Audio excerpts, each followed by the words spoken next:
കുഴപ്പത്തിൽ നിൽക്കുന്ന ഒരു തലത്തിൽ നിന്നുകൊണ്ട് മറിയ പറയുന്നു, അവൻ നിങ്ങളോട് എന്തെങ്കിലും കൽപ്പിച്ചാൽ അത് ചെയ്യുവീൻ എന്ന് പറയുന്നത്. അപ്പോൾ ആളുകൾ ഒരു പ്രിപ്പറേഷനിലേക്ക് മാറുകയാണ്, ഒരു തയ്യാറെടുപ്പിലേക്ക് മാറുകയാണ്. എന്ത് ചെയ്യണമെന്നറിയാതെ, എന്തോ ചെയ്യണമെന്നൊക്കെ ഉണ്ടെങ്കിലും എന്ത് ചെയ്യണമെന്ന് അറിയാൻ വയ്യാതെ ഒരു കൂച്ചുവിലം കെട്ടതുപോലെ ആശയക്കുഴപ്പത്തിൽ നിന്ന ആളുകൾ ഒരു തയ്യാറെടുപ്പിലേക്ക് മാറുന്ന ഒരു രൂപാന്തരം അവിടെ ഉണ്ടായിരുന്നു. എന്തോ സുന്ദരമായ രൂപാന്തരത്തിൻ്റെ തലങ്ങളാണ് ഈ ഒരു ചിത്രത്തിൽ, ഈ ഒരു ചരിത്ര മുഹൂർത്തത്തിൽ നമ്മൾ കാണുന്നത്. അപ്പം നമ്മുടെ ജീവിതത്തിനൊരു രൂപാന്തരം സംഭവിക്കണം എന്നുള്ളതാണ് നോമ്പ് കൊണ്ട് ഉദ്ദേശിക്കുന്നത്. ലെൻഡെന്ന് പറഞ്ഞാൽ ഡിസിപ്ലിൻ ഫോർ സക്സസ്, വിജയത്തിന് വേണ്ടിയുള്ള അച്ചടക്കമാണ്. ജീവിത വിജയത്തിന് വേണ്ടി ജീവിതത്തെ അച്ചടക്കത്തിലേക്ക് നയിക്കുന്നതാണ് നോമ്പ് എന്ന് പറയുന്നത്. അതിനാണ് നമ്മൾ നോമ്പ് ആചരിക്കുന്നത്. അല്ലാതെ എന്തോ സാധിച്ചെടുക്കുക എന്നുള്ള അപ്പുറമായി എൻ്റെ ജീവിതത്തെ ഒരു അച്ചടക്കത്തിലേക്ക് നയിക്കുക എന്നുള്ളതാണ്.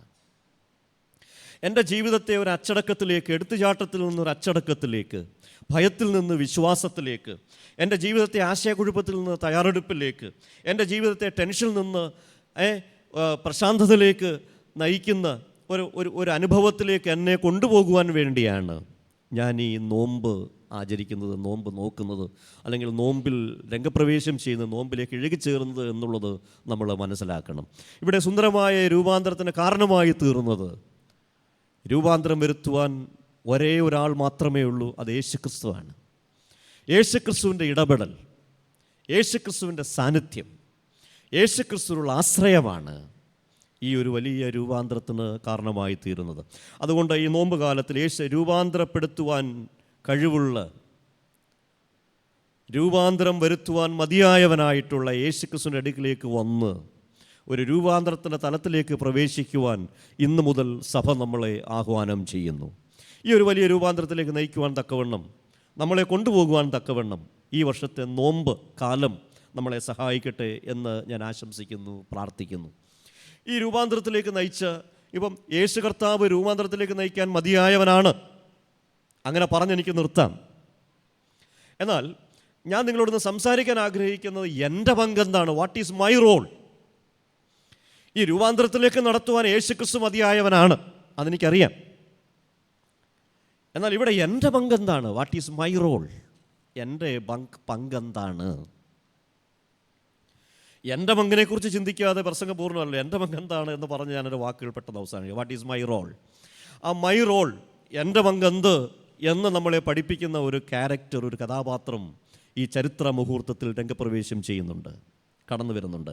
അതാരാണ്? നമുക്ക് എല്ലാവർക്കും അറിയാവുന്ന ഒരു സ്ത്രീരത്നമാണ്. അതാരാണ്? മറിയയാണ്. ആ മറിയ നമ്മളെ പഠിപ്പിക്കുന്നു, വാട്ട് ഈസ് മൈ റോൾ? എൻ്റെ റോൾ എന്താണ്, എൻ്റെ പങ്കെന്താണ്? എനിക്ക് മാത്രമല്ല രൂപാന്തരം ഉണ്ടാകേണ്ടത്, എൻ്റെ സമൂഹത്തിനും രൂപാന്തരം ഉണ്ടാകണം. ഞാൻ നോമ്പ് നോക്കുന്നത് എൻ്റെ രൂപാന്തരത്തിന് വേണ്ടി മാത്രമല്ല, എൻ്റെ കുടുംബത്തിൻ്റെയും എൻ്റെ സമൂഹത്തിൻ്റെയും എൻ്റെ ഇടവകയുടെയും രൂപാന്തരത്തിന് വേണ്ടി കൂടിയാണ്. ഇത് ഒരാൾക്ക് മാത്രം ഉണ്ടാകേണ്ട ഒരു അനുഭവമല്ല, ഒരു ഗ്രൂപ്പിനുണ്ടാകേണ്ട, ഒരു സമൂഹത്തിനുണ്ടാകേണ്ട ഒരു മാറ്റമാണ്. അപ്പോൾ എനിക്കും എൻ്റെ കുടുംബത്തിനും എൻ്റെ ഇടവകയ്ക്കും എൻ്റെ സമൂഹത്തിനും രൂപാന്തരം ഉണ്ടാകുവാൻ എൻ്റെ പങ്കെന്താണ്? മറിയ നമ്മളെ പഠിപ്പിക്കുന്നു. 2 കാര്യങ്ങൾ പങ്കുവെച്ച്, അച്ഛൻ എനിക്ക് 10 മിനിറ്റാണ് തന്നിരിക്കുന്നത്, 10 മിനിറ്റോട് ഞാൻ എൻ്റെ വാക്കുകൾ അവസാനിപ്പിക്കുകയും ചെയ്യും എന്നുള്ളത് ഓർപ്പിക്കുന്നു. What is my role? എന്താണ് ഒന്നാമത്തെ റോൾ എന്ന് പറയുന്നത്? ഒന്ന്, മറിയയുടെ സാമൂഹ്യ പ്രതിബദ്ധത. അതിന് ഇംഗ്ലീഷ് പറയുമ്പോൾ കുറച്ചും കൂടെ മനസ്സിലാവുക എന്നാണ് എൻ്റെ ചിന്ത. സോഷ്യൽ കമ്മിറ്റ്മെൻറ്റ് ഓഫ്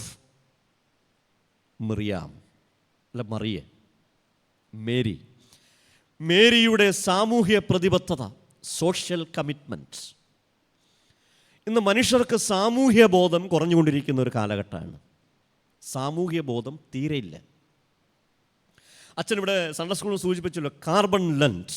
സഭയായി അതിൻ്റെ പരിസ്ഥിതി കമ്മീഷൻ ആരംഭിച്ചിരുന്ന ഒരു ലെൻഡാണ് കാർബൺ ലെൻഡ്. ഇന്ന് അശ്രദ്ധയുടെ ലെൻഡാണ്, ഇഗ്നോറൻസ്, ലെൻഡ് ഓഫ് ഇഗ്നോറൻസ് ഇന്ന് സ്റ്റാർട്ട് ചെയ്യുകയാണ്. ഇങ്ങനെ 5-6 ഘട്ടമായിട്ടാണ് സഭയുടെ എക്കോളജിക്കൽ വിങ് നോമ്പിനെ ഡിഫൈൻ ചെയ്ത് നമ്മൾ പഠിപ്പിക്കാനായിട്ട് ആഗ്രഹിക്കുന്നത്. അപ്പം ഞാനൊരു പ്ലാസ്റ്റിക് ഇട്ട് കത്തിക്കുമ്പോൾ എൻ്റെ വീട്ടിലെ പ്ലാസ്റ്റിക് മാറണമെന്ന് മാത്രമേ എൻ്റെ വീട് പ്ലാസ്റ്റിക് മുക്തമായ ഒരു കുടുംബമായി എൻ്റെ വീടായി മാറ്റപ്പെടണം. പക്ഷേ ആ പ്ലാസ്റ്റിക് കത്തിക്കുമ്പോൾ ഉണ്ടാകുന്ന പുക അയൽവക്കക്കാരുണ്ടാകുന്ന ക്യാൻസറിനെ കുറിച്ച് ഞാൻ ചിന്തിക്കാറില്ല. ഉണ്ടോ? ഇല്ല.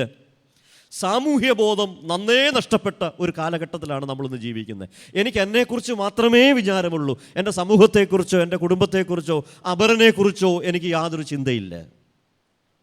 സെൽഫികളുടെ ലോകത്ത് സെൽഫ് മാർക്കറ്റിംഗ് ഉള്ള ഈ കാലഘട്ടത്തിൽ നാർസിസം, ഞാൻ മാത്രം മതി, എനിക്ക് സന്തോഷിക്കണം, എനിക്ക് സുഖിക്കണം, എനിക്ക് ജീവിക്കണം, അതിനുവേണ്ടി ഞാൻ ഏതറ്റം വരെയും പോവും, എന്തും ചെയ്യും എന്ന് പറയുന്ന ഒരു കാലഘട്ടത്തിലാണ് നമ്മളെല്ലാവരും ഇന്ന് ജീവിച്ചുകൊണ്ടിരിക്കുന്നത്. ഈ കാലഘട്ടത്തിൽ ഞാൻ മാത്രം പോരാ, ഞാൻ മാത്രം ജീവിച്ചാൽ പോരാ, എനിക്ക് സന്തോഷമായി ജീവിക്കണമെങ്കിൽ എനിക്ക് എൻ്റെ സമൂഹം ആവശ്യമാണ്, എൻ്റെ ഇടവക ആവശ്യമാണ്, എൻ്റെ കുടുംബം ആവശ്യമാണ്, എൻ്റെ സന്തോഷത്തിന് എൻ്റെ സമൂഹം അതിന് ഭാഗമാണ്. സമൂഹത്തിന് സന്തോഷം ഉണ്ടെങ്കിൽ എനിക്കും സന്തോഷം ഉണ്ടാകുകയുള്ളൂ എന്ന് ചിന്തിച്ച് സാമൂഹ്യ പ്രതിബദ്ധതയോടുകൂടി, സാമൂഹ്യ ബോധത്തോടുകൂടി ജീവിക്കുവാൻ മറിയ നമ്മളെ ആഹ്വാനം ചെയ്യുന്നു. ഇവിടെ മറിയ അപരൻ്റെ ദുഃഖത്തിൽ പങ്കുചേരുകയാണ്. വീട്ടിൽ വീഞ്ഞു തീർന്നു, എന്തു ചെയ്യും? വീട്ടുകാരൻ്റെ ദുഃഖം മറിയ ഏറ്റെടുക്കുകയാണ്. ഈ വീട്ടിലെ സന്തോഷം, ഈ വീട്ടിലെ അപമാനം, ഈ വീട്ടിലെ ദുഃഖം, ഈ വീട്ടിലെ ടെൻഷൻ എൻ്റെയും കൂടെയാണ്. It's my own.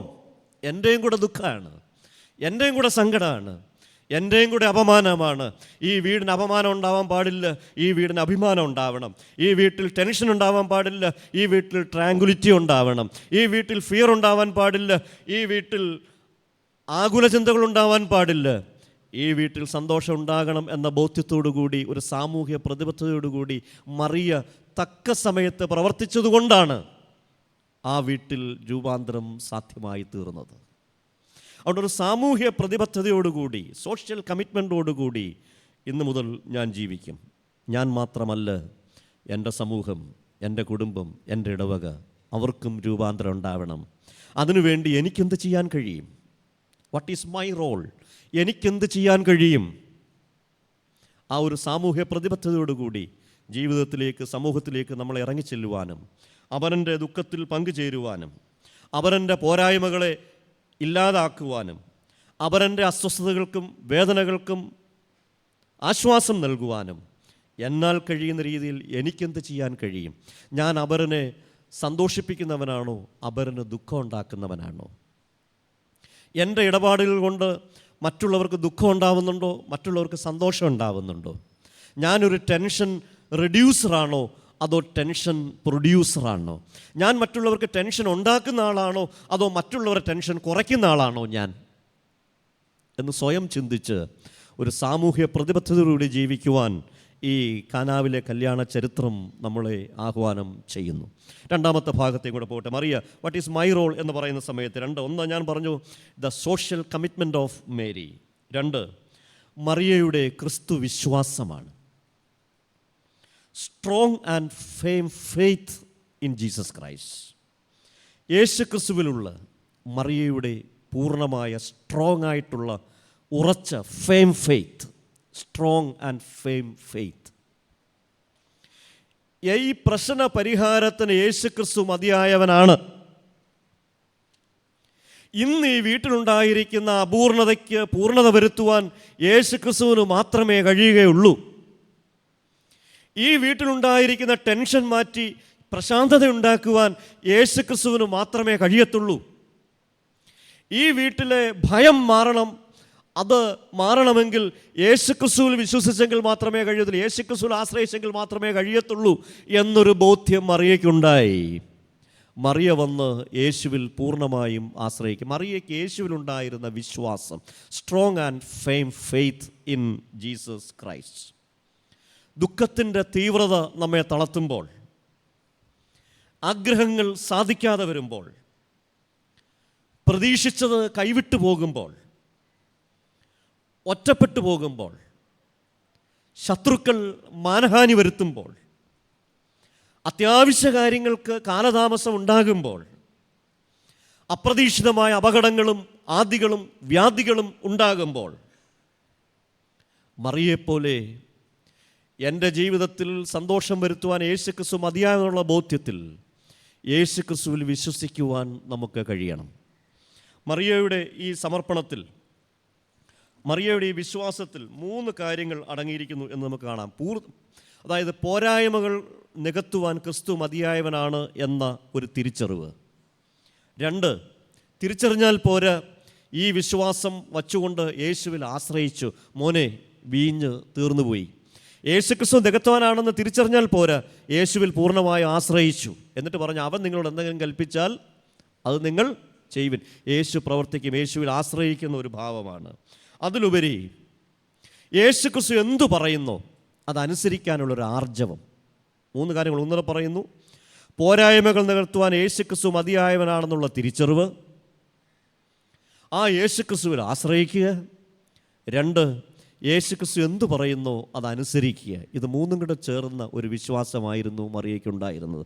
അതുകൊണ്ടാണ് യാക്കോബ് ലേഖനം എഴുതുമ്പോൾ യാക്കോബ് അപ്പോസ്തലൻ പറയുന്നു, വിശ്വാസം പ്രവൃത്തിയായി പരിണമിച്ച അബ്രഹാമിനെ ദൈവത്തിൻ്റെ സ്നേഹിതൻ എന്നാണ് വിളിച്ചത്. വിശ്വാസം പ്രവൃത്തിയായി മാറണം. വിശ്വാസം പ്രവൃത്തിയായി മാറിയ ജീവനുള്ള വിശ്വാസത്തിനുടമയായിരുന്നു മറിയ എന്ന് നമുക്ക് കാണുവാൻ കഴിയും. അതുകൊണ്ട് യേശുക്രിസ്തു മതിയായവനാണെന്നുള്ള തിരിച്ചറിവിൽ, യേശുക്രിസ്തുവിൽ ആശ്രയിച്ച് യേശുക്രിസ്തു പറയുന്ന അനുസരിക്കാൻ തയ്യാറാവുന്ന വിശ്വാസത്തിൻ്റെ തികവിലേക്ക് യാത്ര ചെയ്യുവാൻ ഈ നോമ്പുകാലം നമ്മളെ ആഹ്വാനം ചെയ്യുന്നു. വാട്ട് ഈസ് മൈ റോൾ എന്ന് പറയുമ്പോൾ എൻ്റെ പങ്ക് അവിടെയാണ്. പോരായ്മകൾ നിർത്താൻ യേശുക്രിസ്തു മതിയായവനാണ് എന്ന് തിരിച്ചറിഞ്ഞ് ആ യേശുവിൽ ആശ്രയിച്ച് യേശു പറയുന്ന എന്താണ് അതനുസരിക്കാൻ എന്നെ പരിശീലിപ്പിക്കുന്ന ഒരു ഭാഗമായി, എൻ്റെ കുടുംബത്തെ പരിശീലിപ്പിക്കുന്ന ഒരു ഭാഗമായി നോമ്പ് മാറുമ്പോൾ അത് നമ്മുടെ ജീവിതത്തിന് അനുഗ്രഹമായി തീരും, നമ്മുടെ ജീവിതം ധന്യമായി തീരും. അതിന് ദൈവം നമ്മളെ സഹായിക്കട്ടെ എന്ന് പ്രാർത്ഥിച്ചുകൊണ്ട് ഞാൻ എൻ്റെ വാക്കുകൾ അവസാനിപ്പിക്കുകയാണ്. സാമൂഹ്യ പ്രതിബദ്ധതയോടുകൂടി, social commitment, strong and firm faith, അങ്ങനെ എൻ്റെ പങ്കിലൂടെ എനിക്കും എൻ്റെ കുടുംബത്തിനും എൻ്റെ ഇടവകയ്ക്കും എൻ്റെ സമൂഹത്തിനും രൂപാന്തരമുണ്ടാകുവാൻ തക്കവണ്ണം ദൈവമേ എന്നെ സഹായിക്കണമേ എന്നുള്ള പ്രാർത്ഥനയോട് കൂടി നോമ്പിലേക്ക് നമുക്ക് പ്രവേശിക്കാം. ദൈവം നമ്മളെല്ലാവരെയും സഹായിക്കട്ടെ.